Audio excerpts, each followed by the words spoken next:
What a result. What a result last night. And I know I doubted the lads. I really did. But that performance sort of come out of nowhere against a strong Greek team who hadn't lost at home in a long time. It was a great performance last night. A really strong performance. Put some respect on the name of Noni Madueke, who I think is just still, even now, going under the radar a little bit. I don't think he's getting the praise he really deserves. He was absolutely phenomenal last night. Obviously, as was Curtis Jones, Jude Bellingham. Conor Gallagher also had a really strong game. Jordan Pickford proved why he's undoubtedly England's number one, and Ollie Watkins did pretty well as well. I mean, it's a weird statistic I heard earlier that Harry Kane had more touches of the ball than what Ollie Watkins did all game and had the same amount of shots. So after Ollie Watkins' goal, he didn't really do an awful lot, but he did what he needed to do. So we're top, and Ireland did get a result last night, beating Finland, and they're guaranteed to finish third now. So for us now, it's about going to Wembley Sunday night and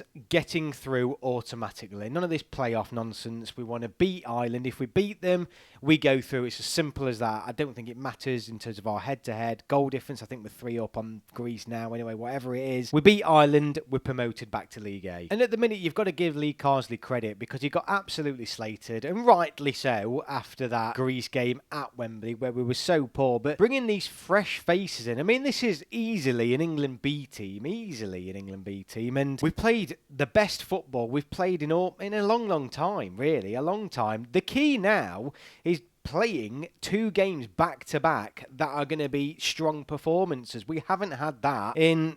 I'm really struggling to remember, actually, because that's been the problem. It's still this mystery of what sort of England is going to turn up. That performance last night wasn't a surprise entirely. It wasn't. We've seen England come out and play really good. I go back to the Ireland away game, the semi-final against the Netherlands. These good performances are all thrown in amongst all the rubbish that's been going off as well. But it's the consistency that's been lacking. So it'll be interesting, really interesting to see how we do Sunday. The build-up to the game as well on Thursday was all a bit like sort of bringing up the old days. Saw a lot of articles about club before country. Obviously, Harry Kane did his interview before the game, and it was a little bit controversial. And you can imagine it's probably ruffled a few feathers, actually. But the new lads who came in, and deserved call-ups, that is, played absolutely brilliant. Big shout out to Lewis Hall as well, who came in and had a full 45 minutes under his belt and played extremely well.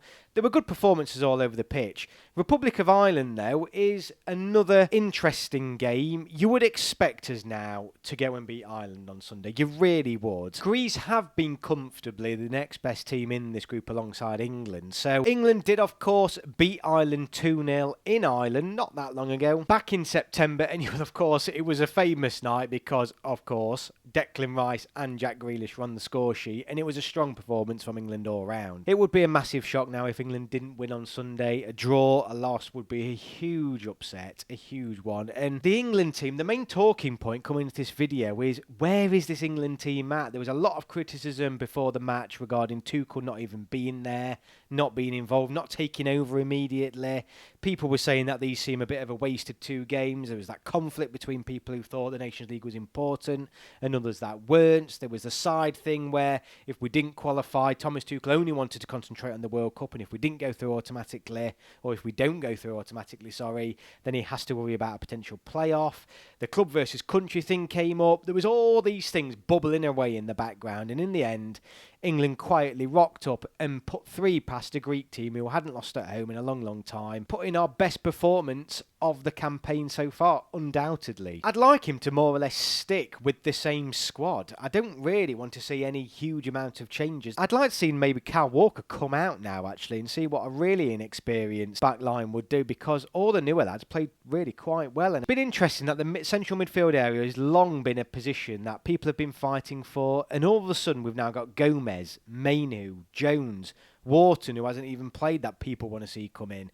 All of a sudden you've got these new, exciting young players in central midfield, and they're all fighting for these positions. So Jones has now well and truly thrown himself in the hat, and I fully expect him to keep his position for Sunday night. Ireland aren't going to be as tough a test as Greece. I wouldn't have thought so. Having said that, though, again, we would be very naive to sit here and automatically think England are going to win this game. It's been, again, like I've said numerous times, a very up and down year. Remember, we've lost 4 times. Iceland and Greece have already been to Wembley this year and beat us, so I'm not completely ruling it out by any means. Come on.